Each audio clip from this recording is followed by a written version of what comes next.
প্ৰচাৰ চলাই আছে কি ক'ব এই সংকট চাওক শব্দটো মানে চবে ব্যৱহাৰ কৰিব পাৰে পৰিৱৰ্তন শব্দটো ইমানেই ভাল শব্দ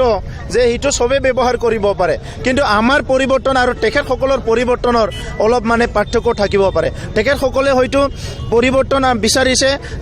BPF আৰু বিজেপিৰ এলায়েন্সৰ মাজত আমি বিচাৰিছোঁ BPFৰ দুৰ্নীতি ভ্ৰষ্টাচাৰ ভয় ভীত ইয়াৰ পৰা মানে পৰিৱৰ্তন বিচাৰিছোঁ এটা ভাল পৰিৱেশ অহাটো বিচাৰিছোঁ ইমান বছৰে আমাৰ দৰিদ্ৰ মানুহ হাগ্ৰামা মহিলাৰে ঠগাই খালে ইমান বছৰে আমাৰ খেতিয়কসকলক ঠগাই খালে বড়ো অসমীয়া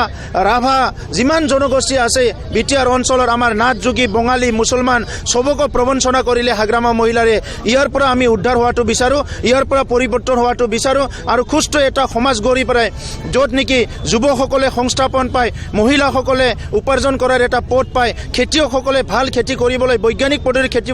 কৰিবলৈ যিখিনি সুবিধা লাগে সেইখিনি সুবিধা পায় যাৰ চাকৰি বাকৰি হোৱা নাই তেখেতসকলে চাকৰি বাকৰি পোৱাৰ কাৰণে সুবিধা হয় সকলো দিশত যিটো এটা ভাল পৰিৱেশ আনাৰ কাৰণে UPPL দৰে পৰিৱৰ্তন বিচাৰিছোঁ এই সম্পৰ্কে কি অনুভৱ ক'ব এইটো মানে পৰিৱৰ্তনৰ এটা যাত্ৰা আৰু সেই পৰিৱৰ্তনৰ যিটো যাত্ৰা সেইটো কেইবাদিন আগতে আৰম্ভ হৈছে আৰু সেইটো অন্ত পৰিবলৈ গৈ আছে UPPL দলে এতিয়া সমমৰ্যাদা সম অধিকাৰ প্ৰদান কৰাৰ কাৰণে সকলো জাতি জনগোষ্ঠীক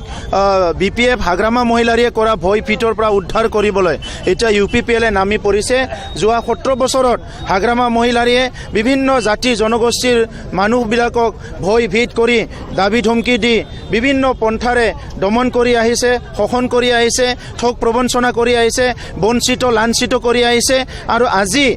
ইয়াৰ পৰা সকলো মানুহকে উদ্ধাৰ কৰি এটা সুন্দৰ এটা গণতান্ত্ৰিক বাতাবৰণত বিটিআৰ অঞ্চলত সকলো জাতি জনগোষ্ঠী সমমৰ্যাদা সম অধিকাৰ লৈ জীয়াই থাকিব পাৰে ইয়াৰ কাৰণে UPPL দলে এটা জাগৰণ আৰম্ভ কৰিছে আৰু সেই জাগৰণেৰে আজি এটা কাৰ্যসূচী আমাৰ তামুলপুৰ জিলা তামুলপুৰ সাব ডিভিজনত এটা বাইক ৰেলী এইটো লোৱা হৈছে দলৰ পৰা আৰু সেই বাইক ৰেলীত হাজাৰ হাজাৰ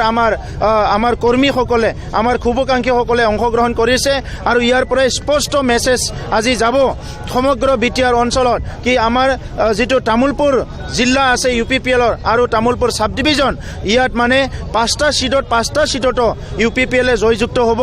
আৰু ইয়াত কোনো দলে ইয়াতে এটাও সিট জিতিব নোৱাৰে UPPLে 5টা সিট জিকিব আৰু বিটিআৰত 30টাতকৈ অধিক আসন UPPLে হাতলৈ আহিব আৰু UPPLে চৰকাৰ গঠন কৰিব পাহৰ পাতি আছে তেখেতসকলে নিজৰ কামটো কৰিব আমিও আমাৰ কামটো কৰিম অসমৰ প্ৰাক্তন মুখ্যমন্ত্ৰী ঢুকাইছিলে সেই সময়ত ৰাজ্যিক বিজেপিয়ে শোক দিৱস পালি আছিল 3 দিন কিন্তু সেই সময়তে দৰঙাজুলিত যোৱাকালি মানে প্ৰচাৰ চলাই আছিলে কি ক'ব ছ'চিয়েল মিডিয়া বা চাওক এইটো তেখেতসকলৰ কথা হ'ব তেখেতসকলে কি কৰিছে কৰা নাই তো আমিও আমাৰ যিমানখিনি সভা সমিতি চবতো আমি শোক দিৱস পালন কৰিছোঁ শোক সভা কৰিছোঁ গতিকে তৰুণ গগৈ ছাৰ আমাৰ সবৰ কাৰণে এটা সন্মানৰ ব্যক্তি অসমৰ কাৰণে ভাৰতৰ কাৰণে গতিকে তৰুণ গগৈ ছাৰৰ আত্মা যাতে স্বৰ্গত শান্তিৰে থাকে ইয়াৰ কাৰণে পুনৰ আজিও আমি প্ৰাৰ্থনা কৰিছোঁ কাৰণ তৰুণ গগৈ ছাৰৰ অৱদান অসমে কেতিয়াও পাহৰি যাব নোৱাৰে সেইকাৰণে তেখেতৰ প্ৰতি আমি এতিয়া পুনৰ শ্ৰদ্ধাঞ্জলি জনাইছোঁ আৰু প্ৰাৰ্থনা কৰিছোঁ 17 বছৰত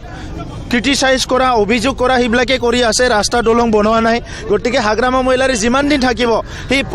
নাটকে কৰিব অভিযোগে কৰিব